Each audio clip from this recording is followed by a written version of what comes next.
Pelatih timnas Inggris Gareth Southgate mengomentari debut Kobbie Mainoo di timnya. Ia menilai sang gelandang bakal jadi pemain penting bagi skuad The Three Lions di masa depan.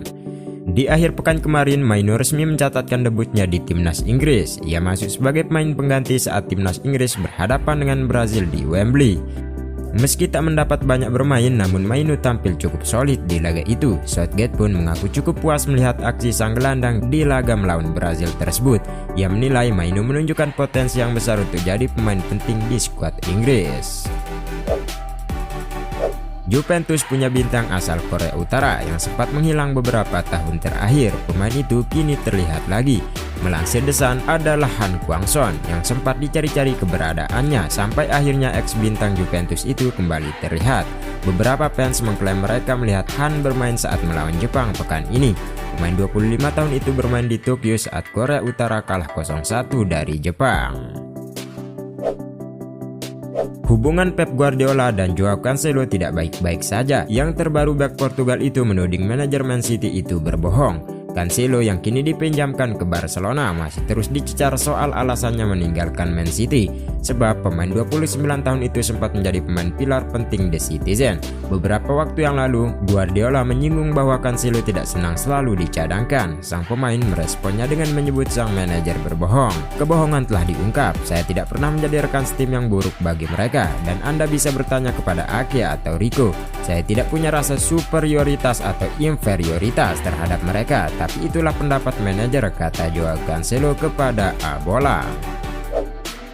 Manchester United dan Liverpool kabarnya tengah memantau winger PSV Johan Bakayoko. PSV pun sudah siap melepasnya di musim panas nanti. Johan Bakayoko jadi salah satu pemain muda yang bersinar di Eropa dalam 2 musim terakhir. Ia adalah salah satu alasan PSV melaju tangguh di Liga Belanda.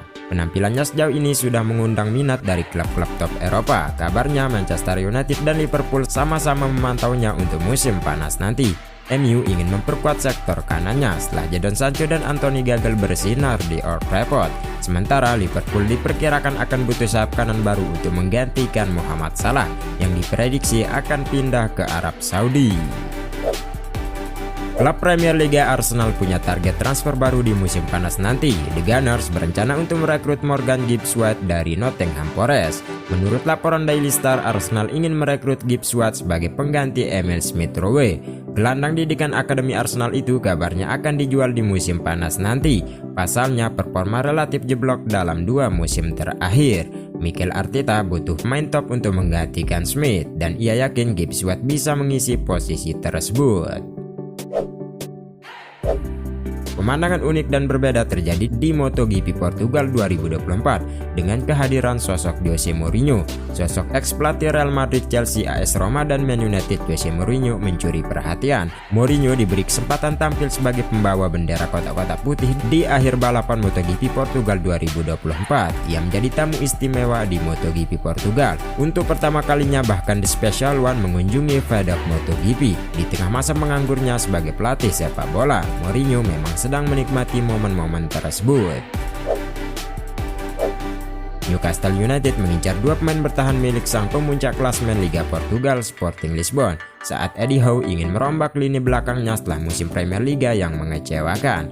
Gonçalo Inácio dan Ousmane Diomande masing-masing telah menarik perhatian dari klub-klub termuka Premier Liga setelah muncul sebagai 2 bek muda yang paling menarik di sepak bola Eropa. Presiden Barcelona Joan Laporta baru-baru ini berbagi sebuah cerita terkait Lamine Yamal. Ia menyebut Barcelona sempat menolak tawaran sebesar 200 juta euro untuk sang penyerang muda. Kepada Mundo Deportivo, Laporta membeberkan bahwa sudah ada klub besar Eropa yang mendekati timnya untuk jasa Yamal. Klub yang namanya dirahasiakan itu diklaim berani mengeluarkan uang sebesar 200 juta euro agar Yamal bisa cabut dari Camp Nou. Laporta menyebut bahwa Barcelona tidak ragu menolak tawaran besar itu meski mereka saat ini lagi butuh uang. Ia menyebut bahwa Yamal bakal jadi pemain yang krusial untuk masa depan Barcelona, sehingga ia yakin mempertahankan Yamal lebih menguntungkan ketimbang melepasnya dengan harga yang cukup mahal. Pelatih timnas Indonesia Shin Tae-yong mempunyai misi saat melawan timnas Vietnam pekan ini. Dia ingin membawa skuad Garuda menang lagi di Hanoi. Dalam rekor pertemuan dengan Vietnam, Indonesia sudah lama tak menang di Hanoi. Kemenangan terakhir didapat pada tahun 2004 saat fase grup Piala AFF 2004 atau dulu bernama Piala Tiger. Rekor buruk itu disadari oleh Sintayong. Dia tertantang untuk membawa Indonesia mengakhiri catatan buruk itu. Statistik itu lahir untuk dipecahkan. Diubah, kami tak menang melawan Vietnam di Maidin dalam 20 tahun. Tapi kali ini saya yakin kami akan memecahkan rekor jelek itu, kata Sintayong yang menegaskan saat sesi jumpa pewarta menjelang pertandingan. Semula Neymar digadang-gadang mampu sehebat Lionel Messi atau Cristiano Ronaldo. Namun pada akhirnya Neymar gagal memenuhi ekspektasi itu. Sebanyak 8 trofi dimenangi Neymar bersama Barcelona, termasuk saat meraih treble winner di tahun 2015. Akan tetapi karir Neymar pelan-pelan meredup usai hijrah ke Paris Saint-Germain karena gaya hidupnya. Situasi Neymar tidak terbantu karena rentetan cedera. Sekalipun sukses mencatatkan 118 gol dan 77 assist untuk PSG, Neymar pun gagal mempersembahkan trofi Liga Champions yang diidam-idamkan Les Parisiens selama ini. Akhirnya pada musim panas lalu, Neymar menerima pinangan Al Hilal untuk main di Arab Saudi.